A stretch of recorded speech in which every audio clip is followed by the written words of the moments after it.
What's the only weekly wrap-up of the top compliance and ethics stories? It is This Week in FCPA with Tom Fox, the voice of compliance, and Jay Rosen, Mr. Monitor. Each week, Tom and Jay highlight 10 stories which caught their collective eye, talk about sports and movies, highlight top podcasts, and preview their upcoming events. Join This Week in FCPA each week for a one-stop review of the week's compliance and ethics highlights. This Week in FCPA is a production of the Compliance Podcast Network. Stories on This Week in FCPA, episode 233 for the week ending December 18, 2020. The Vaccine is Here edition include The Good, Bad, and the Missing. Dick Casson lists his 3 top stories in 2020 on the FCPA blog.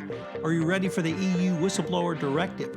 Cedric Dunbar considers also in the FCPA blog. Using data analytics for the board and still satisfying the regulators. 6 CCOs opine in Compliance Week. Jonathan Goldson asks, what are the 7 principles of ethical leadership in CCI? Leadership failures around sexual harassment at Fort Hood. Matt Kelly reports in Radical Compliance. Matt and Tom take a gut-wrenching deep dive into the topic with special guest Diane St. Ives, who relates her own experiences from being sexually harassed some 40 years ago at Fort Hood.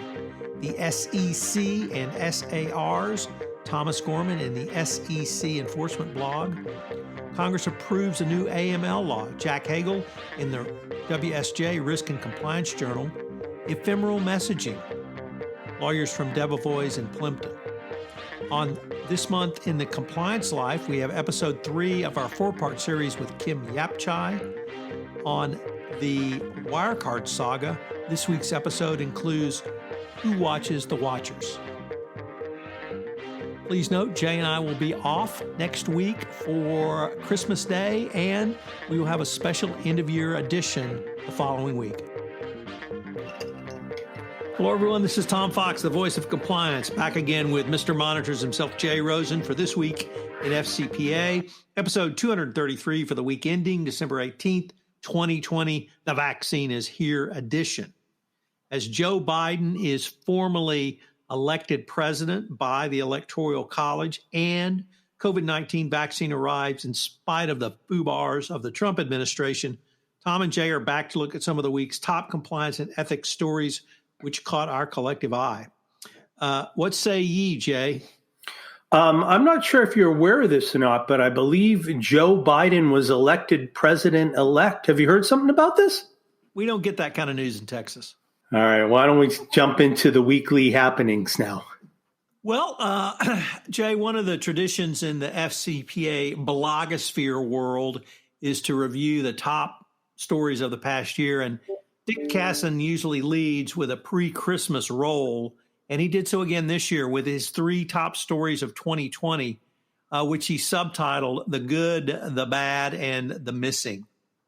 The good was an FCPA record-smashing enforcement year as the DOJ and SEC brought FCPA enforcement actions against 12 companies with total fines and penalties of $6.4 billion. Yeah, that's B with the B word. For comparison, 2019 and 2018 were 2.9 and 1.8 billion each. Number 2, the bad. Goldman Sachs kicked compliance to the curb. Dick's interpretation was that the compliance program was eviscerated by upper management at Goldman, and that's what led to the catastrophic compliance failures.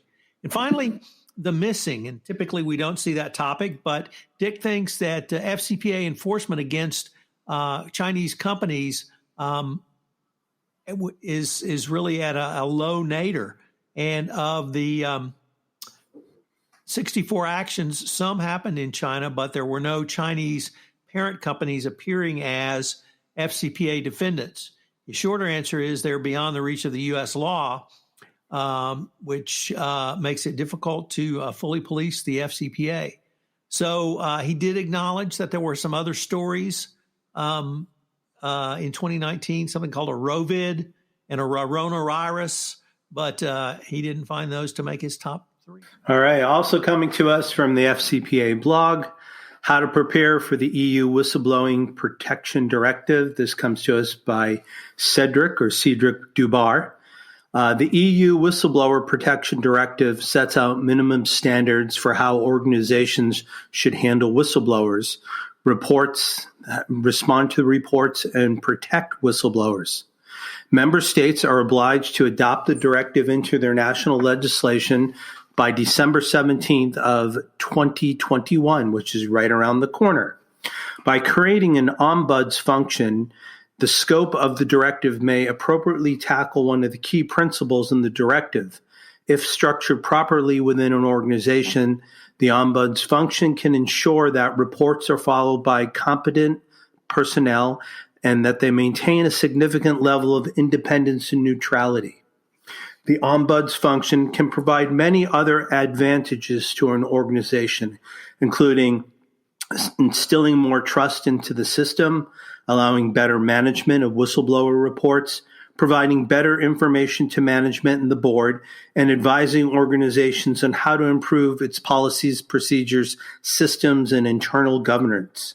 When creating an ombuds function, an organization must be careful in establishing the governance and operation of the function. In particular, the ombuds function must be independent and neutral. In practice, anyone working for the office must be free of any conflict of interest.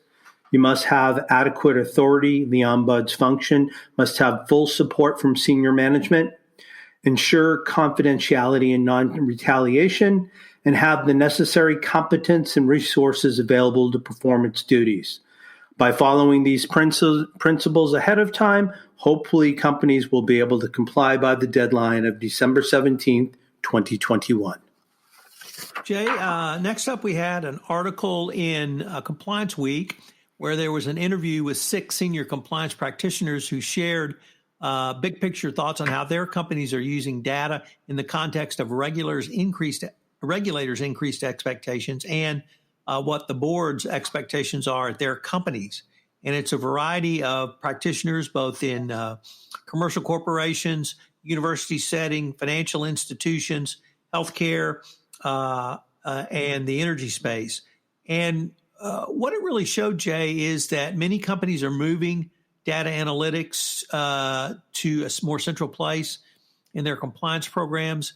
They are using the data analytics to identify potential failures in the implementation of internal controls and identifying issues that are really outliers that would raise red flags to pinpoint more precisely what efforts are needed to engage in further investigation.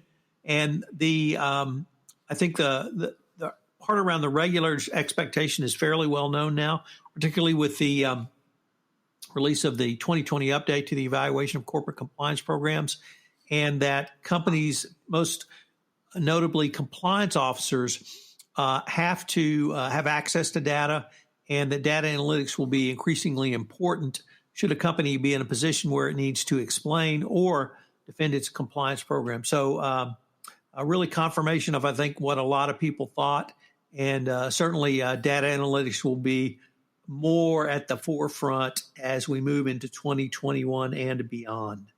Next up, we have a story from Corporate Compliance Insights. Good ethics is good business. Jonas and Goldson discusses 7 principles of leading ethically, explores the problem with legislating ethics, and offers guidance on applying these principles to our own actions and behaviors. After identifying the principles of ethics, we have an ethical imperative to apply these principles to our attitudes and behaviors. The application of ethical action steps looks like this. Number 1, evaluate informational integrity. Protect against rational ignorance by seeking out all relevant information, both supporting and opposing any position. 2, evaluate emotional bias. Protect against groupthink by engaging in civil discourse. Evaluate logical consistency. Articulate your opinions so those who have not already bought into them can understand them. 4, cultivate empathy through understanding. Engage ideological adversaries on a personal basis. Translate awareness into action. Monitor your own responses, your language and style of speech, your own behavior and ethical discipline. Number 6, recognize that acting ethically is in your own best interest. Act in the way you would like others to act towards you. And number 7, learn from a mentor. Seek outside models of virtue in articles, books, and interviews or videos, but especially face-to-face. There is no substitute for human interaction with people of quality. So stop looking for shortcuts, loopholes, and justifications to circumvent the spirit of the law. Seek out the humanity in those with whom you disagree. Demand the same intellectual integrity from yourself that you demand from others, and test your own fair-mindedness and moral objectivity. Don't try to justify preconceptions. Try to discover the truth. Matt Kelly wrote about leadership lesson from the failures of Fort Hood around sexual harassment and sexual attacks by enlisted men against women, U.S. Army members. And he looked at it really as a failure at the top, failures at leadership lessons, leadership, because it was based upon the report recently issued on investigation of the culture at Fort Hood, driven by the murder of Specialist Vanessa Gillian, and the report found there was no executive support for the sexual harassment program called SHARP, and that while senior officers supported the idea of fewer sexual assaults, it was just a check-the-box exercise, and that the execution when it came to middle management, colonels, majors, and captains really did not follow through. He gave some pretty damning statistics. Of 500 females interviewed, 32% said they would not be comfortable reporting a sexual assault through the program. Half the soldiers weren't confident their commanders would take the report seriously. 36 had witnessed or experienced retaliation for reporting, and 70% said leadership at Fort Hood had not done a sufficient job. Pretty damning report, and Matt detailed those. We did a podcast on that where we had our first special guest on the podcast, Compliance Into the Weeds. And our guest was a good friend of mine, a lawyer in Houston named Diane St. Ives.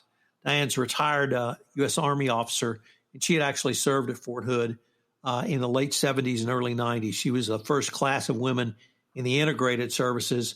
There used to be a women's Army Corps, separate and apart from the men's. And she'd actually experienced attempted a sexual assault while she was an enlisted man at Fort Hood, and she talked about that. And frankly, it was gut-wrenching.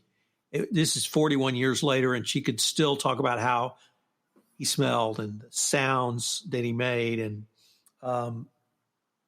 Diane is very proud of her service, and she talked about the problems that she had in 1979, which was she was denied promotion because she reported the assault. And they're the same problems today.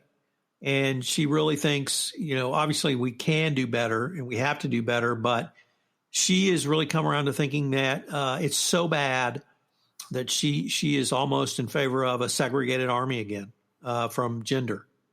So it was a really interesting guest to have her personal experience. She's thought a lot about this, and the report really triggered her thinking about the solution even more. I was really surprised to hear her say that she thought the sexes needed to be segregated. So take a listen to that. Like I said, it was gut-wrenching for me. I'm a good friend of Diane, so I knew a little bit about her story, but I didn't know the full story. So interesting stuff from the U.S. Army and leadership failures that apply in a compliance program as well. Next up, we have a story from Thomas Gorman. This comes to us from his SEC blog, and it's entitled The SEC and Sars. The Commission periodically has filed enforcement actions against broker-dealers for failing to file SARs, which are suspicious activity reports, typically centered on the failure to file reports regarding micro-cap issuers. The question of a broker-dealer compliance with SARs and the Commission's authority under the Exchange Act section and rule typically cited by the agency was raised in a recently decided action by the Second Circuit Court. The case, Alpine, a registered broker-dealer, was named as a defendant in an enforcement action by the Commission. The complaint alleged that the firm, which specializes in microcap securities, had failed over a period of time to properly file thousands of SARs. The defendant responded by claiming that the Commission did not have the authority to enforce what are Bank Secrecy Act and FinCEN regulations. Here's the decision. The court began with a brief review of statutory authority for SARs, and it traces its back to the Foreign Transactions Reporting Act of 1970, known as the Bank Secrecy Act, and which was amended by the Patriot Act in 2001. First, the court quickly concluded that the Commission had the authority to initiate this action. Second, the fact that Rule 17A-8 requires compliance with the bank secrecy requirements does not change the conclusion of the Circuit Court.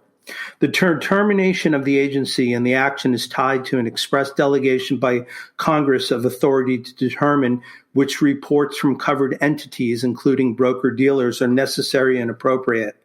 The fact that Congress directed Treasury to regulate record-keeping requirement by broker-dealers does not mean that the Commission is precluded from acting in an area as a defendant.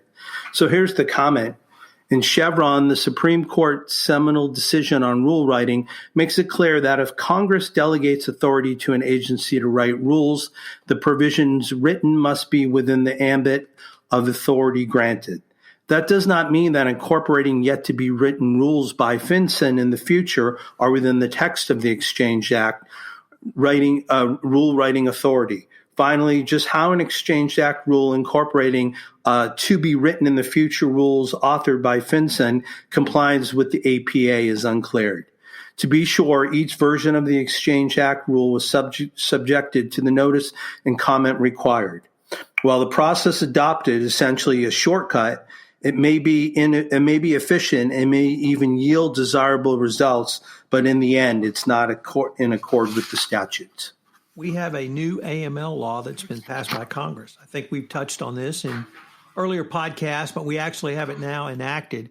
And Jack Hagel, our good colleague over at the Wall Street Journal Risk and Compliance Journal, reports that Congress has approved the new anti-money laundering measure. It reforms and adds to the Bank Secrecy Act that you just mentioned.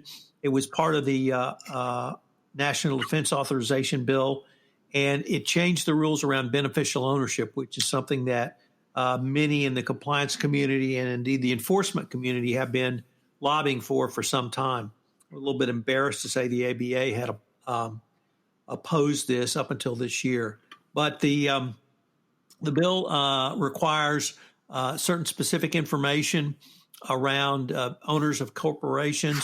The Treasury Department's got a year to write the regulations, so we don't know specifically what's going to be required, but it probably will be something along the lines of name, birth date, address, government-issued identification number, whether it be a driver's license or a passport for every beneficial owner. Existing companies would have 2 years to comply, and they would have to update the information when there's a change. So hopefully this will help the fight against money laundering and terrorism, as well as for financial institutions, but also for commercial corporations moving forward as well. So we dip back into the SEC again for our last story. This comes to us from some attorneys at Debevoise and Plimpton on their data blog, and it's entitled, "The SEC Enforcement Highlights the Risk of Not Preserving Text Chat Messages." At many companies, employees are increasingly using non-business communication apps such as WhatsApp, WeChat, and others for business-related communication. This trend has likely accelerated in the COVID era as work-from-home arrangements blur traditional lines between business and personal time. In September of this year, the SEC reached a settlement with Jones Trading, a registered broker-dealer, for its failure to maintain business-related text messages. Broker-dealers are subject to rigorous regulatory requirements under the Exchange Act and FINRA rules to maintain and surveil business-related communications.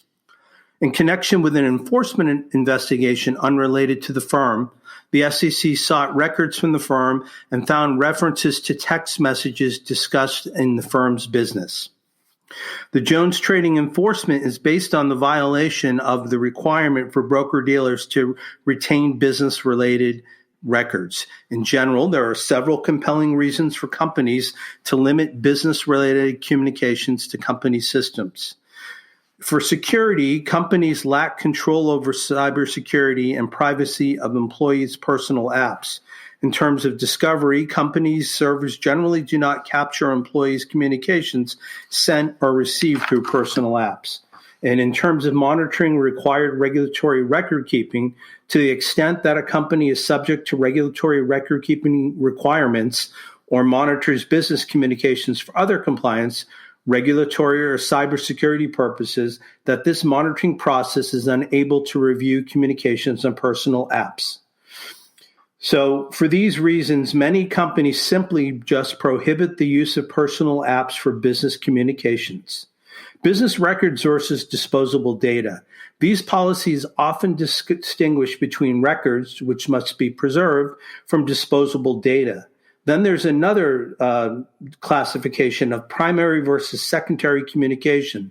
These policies define primary communication tools as those that can automatically preserve documents, and secondary communication tools, voicemail, chats, instant, that don't. And finally, business records and primary communications.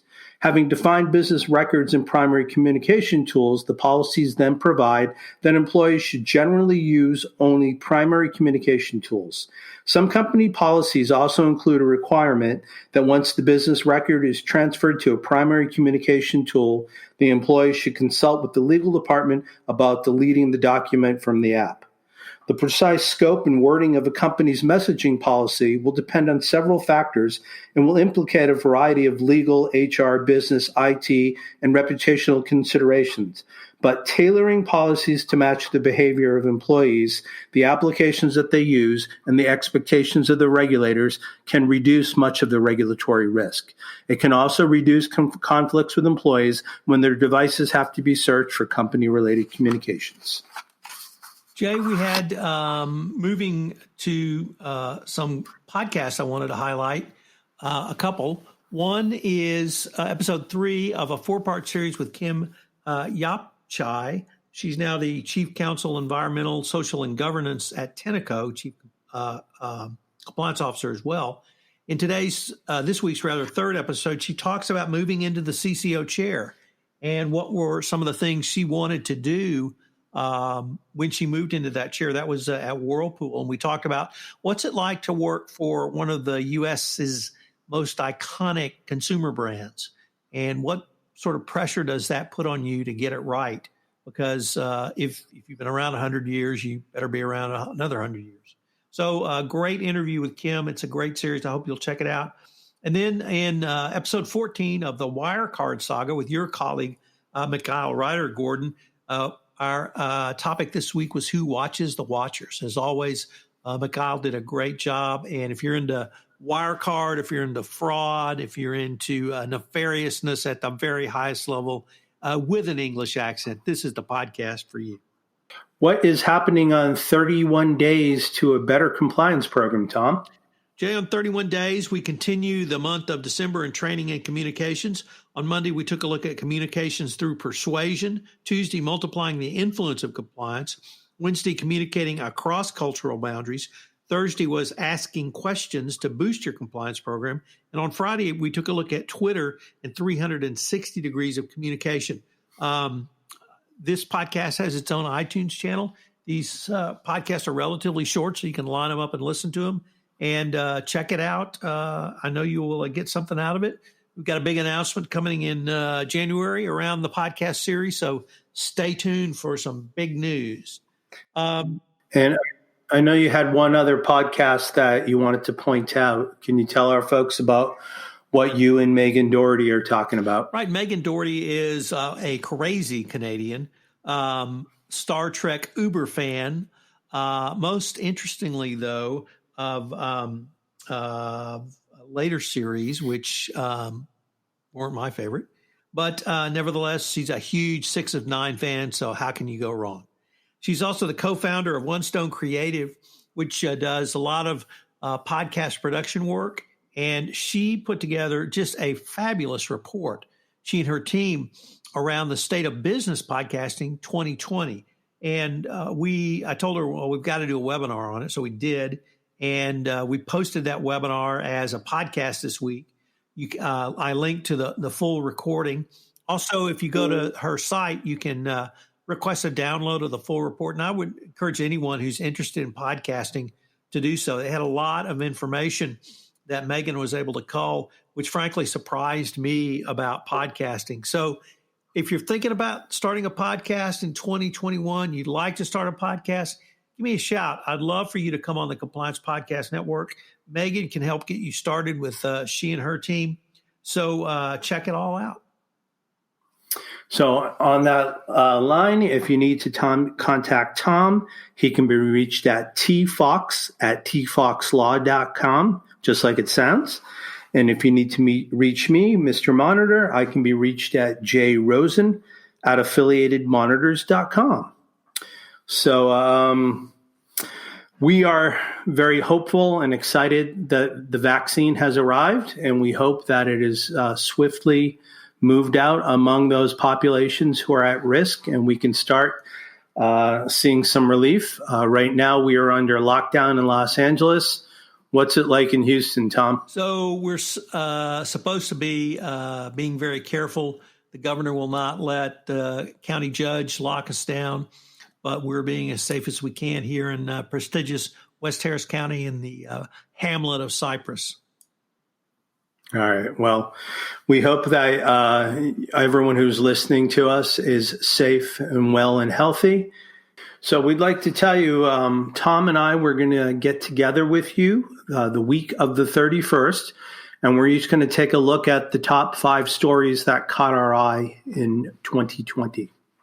So on behalf of Tom Fox, who's not only the compliance evangelist, but he's the voice of compliance, and myself, Jay Rosen, Mr. Monitor, we'd like to thank you for joining us for This Week in FCPA, episode 233, for the week ending December 18th, 2020, the Vaccine is Here edition.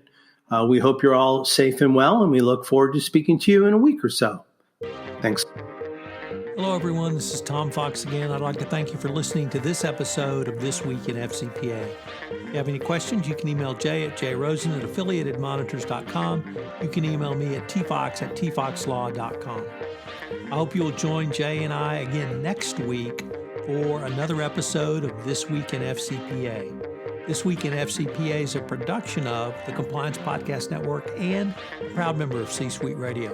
Thanks again, and we look forward to visiting with you again.